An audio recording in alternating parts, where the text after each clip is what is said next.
ఒక మంచి ఆలోచన కనీసం 10 చెడు ఆలోచనలైనా మంచి వైపు మళ్లిస్తుంది. అదే ఒక చెడు ఆలోచన 1000 మంచి ఆలోచనల్ని కలుషితం చేస్తుంది. అబద్ధాన్ని నమ్మటం తేలిక, నిజాన్ని తెలుసుకోవటం కష్టం. అందుకే చాలామంది అబద్ధానికే ఆకర్షితులవుతారు. రోజు రోజుకి బాధలు పెరుగుతూనే ఉంటాయి, కానీ ఏదో ఒక రోజు ఆనందాలు నిన్ను వెతుక్కుంటూ తప్పక వస్తాయి. వేచి చూడాలి. నమ్మకం అనే విలువైన పెట్టుబడిని ఇతరుల మీద ఖర్చు చేసి తిరిగి రాలేదని నిరాశ చెందే కన్నా నీ మీద ఖర్చు చేసుకోవాలి. అసలుతో పాటు వడ్డీ కూడా తిరిగి వస్తుంది. బాధ్యతలు ఉన్న వాళ్ళకి భయం ఉంటుంది. తనపై ఆధారపడి ఒక కుటుంబం ఉందని చేసే పని ఎంత ఇబ్బందిగా ఉన్నా భరిస్తారు. పని కోల్పోతే కుటుంబం ఎలా బ్రతుకుతుందో అని భయం. లేని విషయాన్ని సాగలాగి చెప్పకూడదు, అలాగే ముఖ్యమైన విషయాన్ని కత్తిరించి చెప్పకూడదు. నీలో మంచి చెడు రెండు ఉంచుకోవాలి. ఎప్పుడు ఏది అవసరం అవుతుందో తెలియదు కనుక ఎవరికి ఏది ఇవ్వాలో అది ఇవ్వటం నేర్చుకోవాలి. మూర్ఖుల సభలో ఒకే ఒక పండితుడు ఉన్నప్పుడు అతను మౌనంగా ఉంటేనే మేలు. అనుభవం లేని చదువు కన్నా చదువులేని అనుభవం గొప్పది. చదువుకున్న వాళ్ళంతా గొప్పోళ్ళు కాలేరు. చదువులేని వారు అప్రయోజకులు కారు. మాటలకి కూడా అర్థాలు వెతికే వాళ్ళు పరాయి వాళ్లే. మౌనాన్ని కూడా చదవగలిగిన వాళ్లే మీ వాళ్ళు అవుతారు. మురిగే ప్రతి కుక్క మీద రాళ్లు విసురుకుంటూ పోతే నువ్వు గమ్యం ఎప్పటికీ చేరలేవు. ఒకరి కష్టం మీద బ్రతకకుండా తమ రెక్కల కష్టాన్ని నమ్ముకొని బ్రతుకుతున్నవారు జీవితంలో ఎవరి ముందు తలదించకుండా తల ఎత్తుకొని జీవిస్తారు. మీలో ఎన్ని భయాలున్నప్పటికీ అవి మిమ్మల్ని గెలవలేవు, మీరు వాటికి అవకాశం ఇస్తే తప్ప. కలికాలంలో నిజాలు మాట్లాడేవారు నీచులు, అబద్ధాలు చెప్పేవారు ఆప్తులు, సహాయం చేసేవారు సన్యాసి, నటించేవారు నారాయణుడు, మోసాలు చేసేవారు దేవుడు. కానీ నిజాయితీగా ఉండేవారు ఎప్పుడూ ఒంటరివారే. ఎదురు దెబ్బలు తిని కూడా జాగ్రత్త పడని వ్యక్తి తర్వాత గట్టి దెబ్బ తింటాడు. అప్పుడు లేచి సంపాదించుకోవటం కూడా కష్టమవుతుంది. అబద్ధాలు ఆలోచించకుండా నమ్ముతారు. కొన్ని నిజాలు నమ్మటానికి ఆలోచిస్తారు. సమయానికి కోలమానం సంవత్సరాలు గడిచిపోవటం కాదు, కానీ ఆ కాలంలో మీరేం చేశారు, ఎలా ఉన్నారు, ఏం సాధించారన్నది ముఖ్యం. నీ తప్పు లేకపోయినా నిన్నెవరైనా బాధ పెడితే నువ్వు బలహీనుడివైనా నీకు ప్రతీకారం తీర్చుకోవటం చేతకాకపోయినా కాలం తప్పక శిక్షిస్తుంది. ఇది కర్మ నియమం. ఆత్మవిశ్వాసం అనేది అదృష్టం కన్నా గొప్పది. పట్టుదల గల మనిషి అదృష్టం కోసం ఎదురు చూడడు. ప్రపంచాన్ని నడిపించేది అవసరం. నిశ్శబ్దం శబ్దం కంటే భయంకరమైనది. కర్మ ఫలితంగానైనా రావాలి, అనుభవం ఫలితంగానైనా రావాలి, కానీ ఊరికే ఏదీ రాదు. వచ్చినా మంచి ఫలితాన్ని ఇవ్వదు. లక్ష్యం కోసం పనిచేస్తున్నప్పుడు పిచ్చివాళ్లా అనిపిస్తావు, కానీ గెలిచాక గొప్పవాడిలా కనిపిస్తావు. ఎందుకు నిన్ను నువ్వు నమ్మటం లేదు? నీ కథలో కూడా మలుపు వస్తుంది. అదే నీ గెలుపు తలుపులు తెరిపిస్తుంది. ఆత్మాభిమానం కన్నా విలువైంది ఏదీ లేదు. ఎన్ని కష్టాలొచ్చినా నీ వ్యక్తిత్వాన్ని కోల్పోవద్దు. ఏ విషయంలోనూ రాజీ పడొద్దు.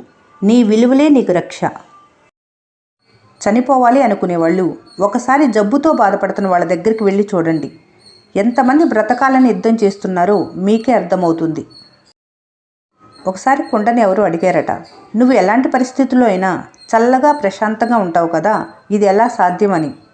అప్పుడు కుండ, నేనెప్పుడు ఒకటే గుర్తు పెట్టుకుంటాను, నేను వచ్చింది మట్టిలో నుండి, వెళ్ళేది మట్టిలోనికే. మధ్యలో ఆవేశం గర్వం లాంటి అవసరమా అని చిరునవ్వుతో జవాబిచ్చింది. ఏదైనా పని చేసేటప్పుడు కష్టాలు ఎదురైతే ఈ పని ఎందుకు చేస్తున్నాము, దీనివల్ల మనకు సంతోషం కలుగుతుందా అని ప్రశ్నించుకొని తర్వాతే కొనసాగించాలి. నువ్వు మూర్ఖులకి ఎంత తక్కువ స్పందిస్తే నీ జీవితం అంత ప్రశాంతంగా ఉంటుంది. చింత మానవుని చిత్రవద చేస్తుంది. చింత లేని వారు సంతలో కూడా నిద్రపోగలరు. మోసం చేసిన వాళ్ళు ఏం బాగుపడతారు అనుకుంటారు, కానీ నిజానికి దాదాపు బాగుంటున్న వాళ్ళు, బాగుపడిన వాళ్ళు చాలా వరకు ఎదుటి వాళ్ళని మోసం చేసిన వాళ్లే. సంపద ఉప్పు నీరు లాంటిది, ఎంత తాగితే అంత దపిక పెరుగుతుంది. ఒక మనిషి ఓడిపోవటానికి అనేక కారణాలు ఉండొచ్చు, కానీ మనిషి గెలవటానికి మాత్రం ఒకే ఒక్క కారణం, అదే శ్రమించటం. నిలబడి ఆలోచిస్తే అద్భుతాలు జరగవు. నిరంతరం ప్రయత్నిస్తేనే అనుకున్నవన్నీ నెరవేర్చుకోగలవు. చేతి గీతల్లో ఏముంది? చెమట చిందిస్తేనే అనుకున్న అద్భుతాలన్నీ జరుగుతాయి. ఉన్న దగ్గరే నిలబడి చూస్తావా? అడుగు ముందుకేసి నీ ప్రయత్నాన్ని మొదలు పెడతావా? నువ్వే ఆలోచించు. నీ మాట చెల్లని సందర్భాల్లో మౌనంగా ఉండటమే ఉత్తమం. వెచ్చదనం మైనాన్ని కరిగించినట్లే సభ్యత సంస్కారాలు ఎదుటివారి మనసులను కరిగిస్తాయి. మీరు చేపట్టిన లక్ష్యం మంచిదైతే సరిపోదు, నడిచే మార్గం కూడా సరైనదై ఉండాలి. నువ్వు వెలిగించే దీపం చిన్నదే కావచ్చు, కానీ నిన్ను చూసి మరో 10 మంది వెలిగిస్తే చీకటి సైతం దూరమవుతుంది. మీ మనసును మీరు అదుపు చేసుకోలేకపోతే అదే మీకు ప్రధాన శత్రువుగా మారిపోతుంది. పొరుగువారితో పోల్చుకో కానీ మంచి లక్షణం ఎంచుకో.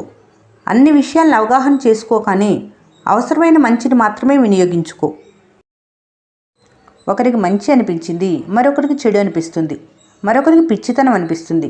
విషయం మాత్రం ఒక్కటి, చూసే మనిషి దృక్పథాన్ని బట్టి అభిప్రాయం మారుతూ ఉంటుంది. చెడ్డదారిలో గుంపుతో కలిసి వెళ్ళటం కంటే మంచి మార్గంలో ఒంటరిగా వెళ్ళటం ఉత్తమం. కళ్ళు తెరిస్తే జననం, కళ్ళు మూస్తే మరణం, మధ్యలో ఉన్నదే నీ జీవితం. దేనికి తల వంచకు, దేనికోసం వెనకడుగు వేయకు. నీ లక్ష్యం మాత్రమే నీ ముందున్నది. గమ్యం చేరటంలో వచ్చే ఆటంకాలను చెల్లా చెదురు చేస్తూ నీ విజయాన్ని నిన్ను వేలెత్తి చూపిన వాళ్ళకి సమాధానంగా ఇవ్వు. అదే నీ గెలుపు. నీపై నీకున్న నమ్మకమే నీ గెలుపు. తలరాత బాగోలేదని తల్లడెల్లటం మానేసి నీ రాత నువ్వే రాయటం మొదలుపెట్టు. అద్భుతాలు వాటంతట అవే జరుగుతాయి. ఆచరణలో పెట్టలేని ఆలోచనలు ఎన్ని ఉన్నా వ్యర్థమే. పామునైనా నమ్ము కానీ నిలివెల్ల విషయాన్ని నింపుకొని పైకి తీయగా మాట్లాడే అవకాశవాదుల్ని ఎప్పటికీ నమ్మకు. మీ జీవితం పూలబాటలా ఉండాలంటే ఇతరులు నడిచే మార్గంలో ముళ్ళు వేయొద్దు. రెచ్చగొట్టే వాళ్లకు, చిచ్చు పెట్టే వాళ్లకు దూరంగా ఉంటే జీవితానికి మంచిది. మీరెంచుకున్న దారి సరైనదైనప్పుడు నిదానంగా వెళ్ళినా పర్లేదు, గమ్యం చేరిపోతారు. ఎంచుకునే దారి తప్పైనప్పుడు పరిగెత్తుకు వెళ్ళినా ఎప్పటికీ గమ్యం చేరలేరు. విజయం సాధించాలంటే అన్నిటికన్నా ముందు ఉండవలసిన ధైర్యం, దృఢ సంకల్పం, చేసే పనిని సరైన మార్గంలో చేయాలన్న ప్రయత్నం. ఒకవేళ ఓడినా మళ్ళీ గెలిచేందుకు లేచి నిలబడి ప్రయత్నించటం. జీవితం అంటే ఇప్పటివరకు రాని విజయాలు సాధించటానికి కష్టపడటం, ఇప్పటివరకు ఎదురైన పరాజయాలు మరోసారి రాకుండా జాగ్రత్త పడటం. తమ్ముడి తోడుతో రాముడు యుద్ధాన్ని గెలిచాడు. అదే తమ్ముడు తోడు లేక రావణుడు యుద్ధాన్ని ఓడిపోయాడు. ఎక్కడ ప్రయత్నాలు ఎక్కువగా ఉంటాయో అక్కడ అదృష్టం కూడా తల వంచుతుంది. జీవితంలో ఎప్పుడూ ఊహించని సంఘటనలు ఎదురవుతాయి. వాటిని ఎలా ఎదుర్కోవాలో తెలిపేది మాత్రం కాలమే. చెయ్యగలిగిన సత్తా మీలో ఉన్నా చెయ్యలేమేమోనన్న భయం మీలో వెంటాడుతూ ఉంటుంది. భయం శక్తివంతమైనదే, కానీ నమ్మకం అంతకన్నా శక్తివంతమైనది. నమ్మకంతో ముందుకు వెళ్ళు. విజయం ఎప్పుడు నీతోనే ఉంటుంది. నీ ఆర్థిక విషయాల గురించి ఇతరులతో ఏనాడు చర్చించకు. నీ ఆర్థిక పరిస్థితి బాగుంటే అది నీపై ఈర్ష్యకు దారితీస్తుంది. బాగుండకపోతే నువ్వు వారి దృష్టిలో చులకనయ్యే అవకాశం ఉంది. ఈ వీడియో మీకు నచ్చినట్లయితే మన స్నేహ ఛానల్ని లైక్ చేయండి, సబ్స్క్రైబ్ చేసుకోవడం మర్చిపోకండి. Thanks for watching.